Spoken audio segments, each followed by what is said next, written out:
Hello garden friends, Jersey Shore Lisa from MyNJGarden.com. Happy St. Patrick's Day, and I asked my family this morning, what do we do in the garden on St. Patrick's Day? We plant peas! This is my setup in a new Vigo garden bed that is going to be how I'm growing peas this season. I pruned my fruit trees and took those prunings and jammed them into this area of the garden bed so that I could plant my little peas all around them, and the little curly pea shoots will wind themselves around these branches and be suspended. They're like a little homemade trellis for the peas so that we can harvest them easily. But that's not all I've been working on. Let me show you. This is the keyhole garden, and you can see some hardneck garlic that I planted in the fall. That's coming up beautifully as usual. Some of it came up in the fall after I planted it. It took a nap over the winter and it's coming up again in spring. It even kind of grew quite a bit over the winter because we had such a warm winter this year. But look next to it, I've decimated part of this bed, and I did so knowing that I'm going to go to the landscaping yard and get a truckload full of soil, and I'll refill this. I have some other gardens I need to top off. I did that in order to plant some new things in the food forest. Very exciting. Let me show you. One of them is right back here. It's also in the backyard, and this is a black raspberry. That's brand new, just came yesterday. I try to plant when I order from online nurseries and the plants get delivered. These nurseries tend to ship things right in the right season, right when they're supposed to be planted. Plant them as soon as they come in, if possible. I don't want to store them for any length of time. Any kind of delay in planting will reduce your chances of those plants doing really well. So try to get them in the ground as quickly as possible. And yesterday, those plants came in. So it was not only that black raspberry, but I also got a yellow raspberry, which I've tried to plant 2 other times in this yard. It died both times. So this is the third go. I'm not gonna say 3 strikes and you're out, because I'll just keep trying, but I'm gonna show you where I put it this time. Keep putting them in different places. This is the front yard, and this bed has apple trees in it. It also has a black aronia berry right there, and this had a red leaf sand cherry in the front right there as well, but I took that out yesterday because I'm moving some things around.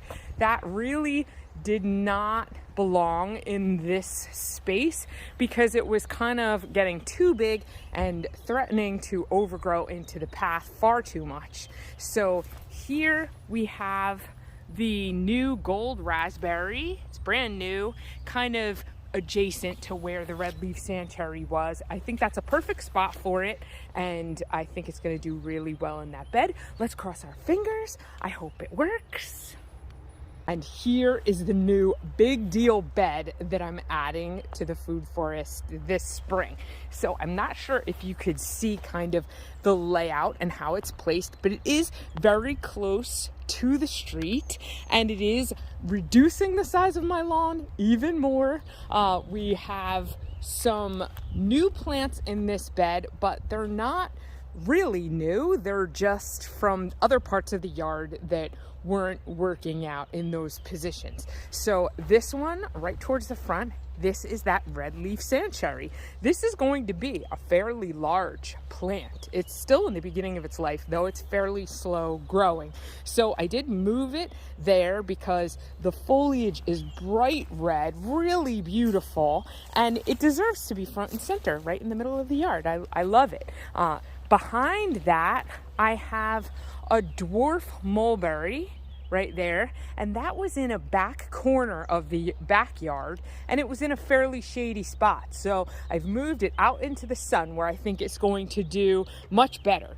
These are at least 3, maybe 4 years old now. So I have that one, and then its pollinating partner is right over here. This is the other dwarf mulberry tree, and these shouldn't get more than about 15 feet tall. So we'll see how they do up in their new front yard position. And then in between those two, I have a new gooseberry plant. Now I do have gooseberries elsewhere in the yard. I have 2 other ones. One of them I cut down flush to the ground early last season because it had been getting a bit of fungus problem, and I didn't want that to continue or to spread anywhere else in the yard. So I did cut that down to soil level, and I've treated that area with compost. I am hoping that it comes back this year with no issues.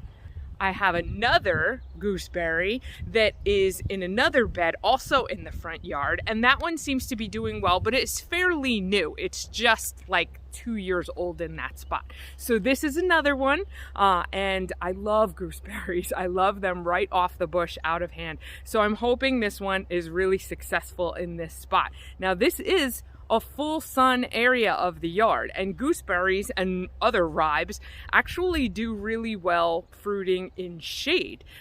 I just didn't know where to put it in a shady spot. Now I would love for it to be successful in this sunny spot.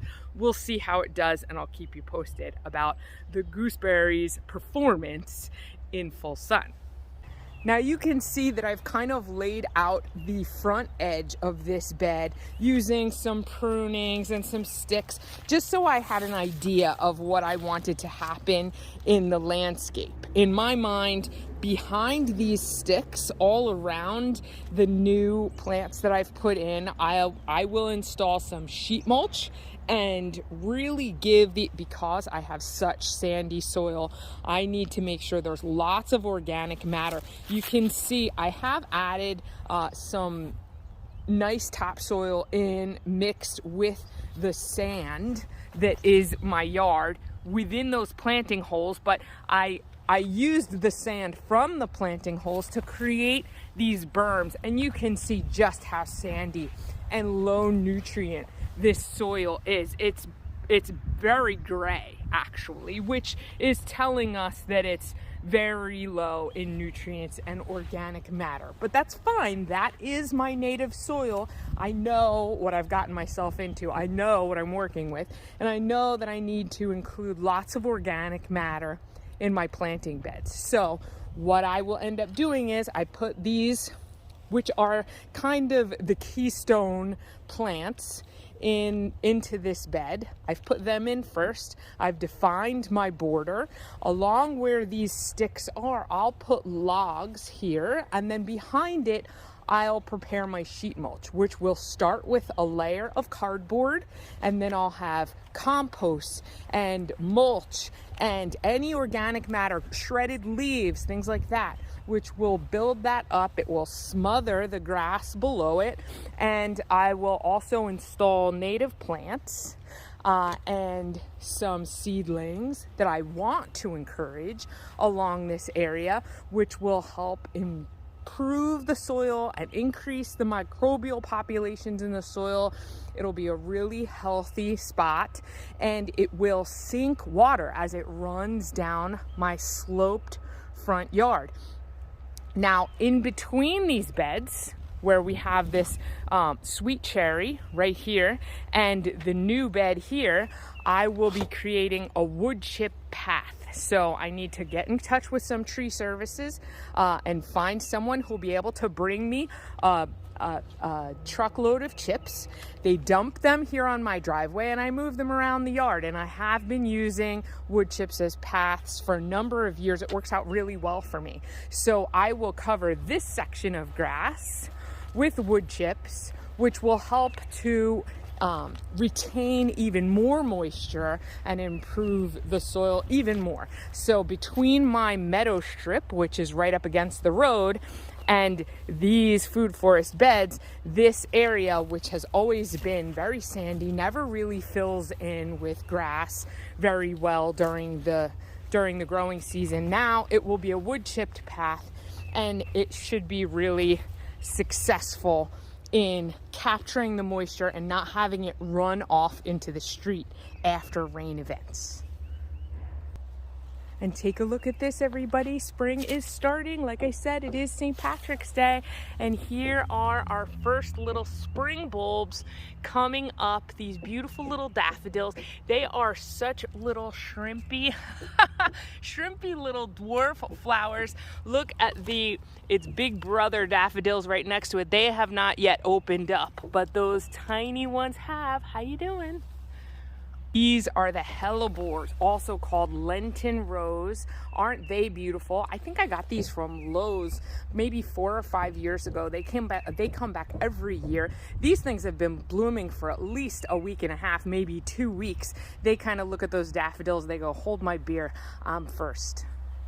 Thanks so much for joining me today, everybody. Please like the video and subscribe to the channel and join me for all my garden updates. Have a wonderful season. Happy spring, almost. Bye-bye.